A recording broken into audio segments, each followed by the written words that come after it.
Good morning po, good afternoon, good evening. Welcome sa channel ko po, Tito Noise Vlogs. Hindi na kailangan makita mukha ko, may ilaw eh. O mga babayan ko, mga nagmamadali dyan. O, ayan na. Itong inilunis siya nag-take out si SP Escudero, mga babayan ko. Senate President.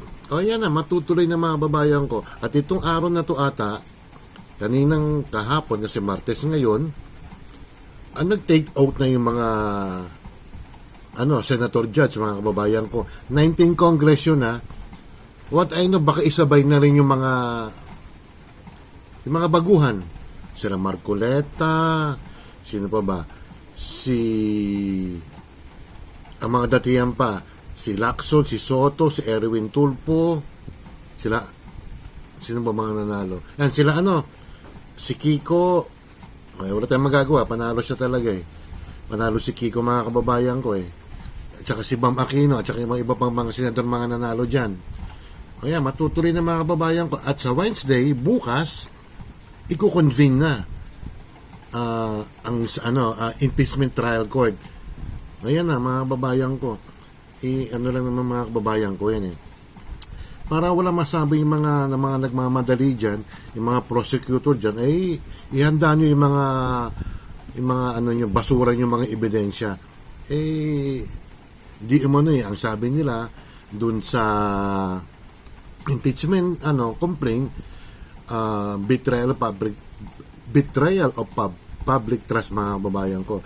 Yung kaso ni BP Sara, mga titos, mga titas, hindi na alam yung defense lawyer ni BP Sara ay mga nakahanda ng mga ebidensya. Ang wish ko lang, mga kababayan ko, ipatawag yung mga ibang congressman dyan. Inuulit ko si Toby Chanco, sino pa ba? Si Kahayon, yung natalong congresswoman sa Caloocan, o maski na yung nanalo si Congresswoman Lustre ng Batangas, District 2 ba yun ng Batangas, o tsaka iba pang mga dyan. Kung sino ang sinasabi na mahal nila ang taong bayan, o magtumistigo kayo, o lalo-lalo na si Congressman Toby Chanco, mga babayan ko, ayun na, tuloy na, o masaya na kayo. Kung si Lisa Ontiveros, sinasabi pa niya, hindi mo natin alam kung magigilty si Sara o hindi. Mga plastic talaga. O si Dilima, tuwan-tuwa yan kasi si Dilima, ano ba yung ML? Party list, nanalo sila prosecutor din siya, at saka may iba pa mga prosecutor dyan. Pinagbatihan pa mga kababayan ko ng ilang oras, 4 to 5 hours.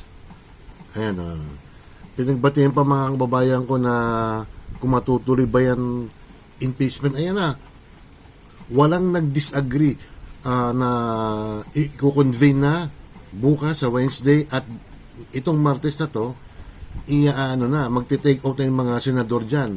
Yung mga datihan, yung mga na-re-elect, at saka mga bago. Sino ba bago dyan? Ang bago lang ata si Marcoleta, si Tulfo, Erwin, at saka si Villar, mga kababayan ko. Ayan, natuloy na mga kababayan ko.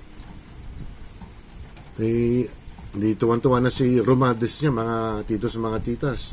Kasi nagbabalak nga si Romaldes na gustong maging pangulo just in case na mapatalsik si BP Sara. Di ba? Tuwan-tuwan na kayo formality lang, mga kababayan ko yan. Sana naman makakuha ng boto man lang, minimum, si BP Sara ng acquittal ng 9 votes lang, okay na, 9 votes. Pero lalampas pa ata sa 9 votes, mga kababayan ko. Kung meron talagang matibay na ebidensya, hindi ko lang alam kung ang mga defense lawyer ni BP Sara is magmo-motion yun motion to quash, kasi may mga technicality nga nangyari. Yung una, pangalawa at pangatlo na impeachment, hindi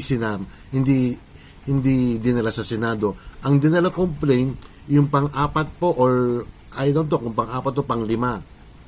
Kaya may possibility na mag-motion ang defense lawyer ni Sara Duterte, ni BP Sara. On the other hand, maraming mga senador na gustong ituloy talaga yan. Para magkaalaman na nga ay alam naman natin, medyo parang liyamado si BP Sara. Sana nga liyamado mga kababayan ko. Para pag na-acquit si BP Sara nga, hindi ka din mga naglapastakan sa kanya. At ang Malacanang naman, mga kababayan ko, na sobrang plastic na parang bumawi, hindi naman gusto ni Pangulong Marcos ang impeachment na yan kasi mga kababayan ko, inuulit natin yung eleksyon na nangyari, yung May 12, halos ang natalo sa kanila kalahati or more than. Although sino ba? Erwin Tulfo, si Soto, saka si Lacson, tawag dito, yung mga alyansa yan. Sino ba yan? Si Villar at saka si Amy, alam natin kung saan sila, di ba, mga kababayan ko. Hindi naman, yan, impeachment trial naman yun, hindi naman mga matatapos siya mga 2 to 2 weeks. It will take months. Maybe ang minimum yan is 2 months or 3 months, mga kababayan ko. Yung kay Corona nga, ilang months yun? 3 months ata na yung mga hearing doon sa yung impeachment trial ng kay Corona, di ba? Ang kinalabasan naman mali lang ang salin ni Corona inimpeach na, mga kababayan ko. Okay, ayan. Wala na masasabi yung mga nasa kalsadang yan. Magkaano rin sila sa kalsada, mag-rally sila, pupunta sa Supreme Court. Nasa garay po ako, mga kababayan ko, yung mga sinampay sa likod. Tag-ulan na, mga kababayan ko, si Haring Araw is paminsa-minsa na napapakita, mga kababayan ko. Balik tayo sa impeachment trial court. Ayan na siya, nag-take out na, pakinggan natin mahabang explanation ko Ayun na. I, Francis Cheese G. Escudero, solemnly swear that in all things appertaining to that in all things appertaining to Tuwan-tuwa na kayo. trial of the impeachment of the trial of the impeachment of Vice President Sara Zimmerman Duterte, Vice President Sara Zimmerman Duterte, now pending, now pending, Pending pa do impartial justice I will do impartial justice according to the Constitution according to the Constitution and laws of the Philippines. and laws of the Philippines. So help me God. So help me God.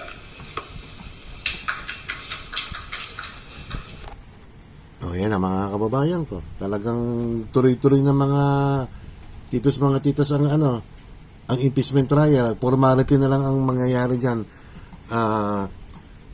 Wednesday, convene na.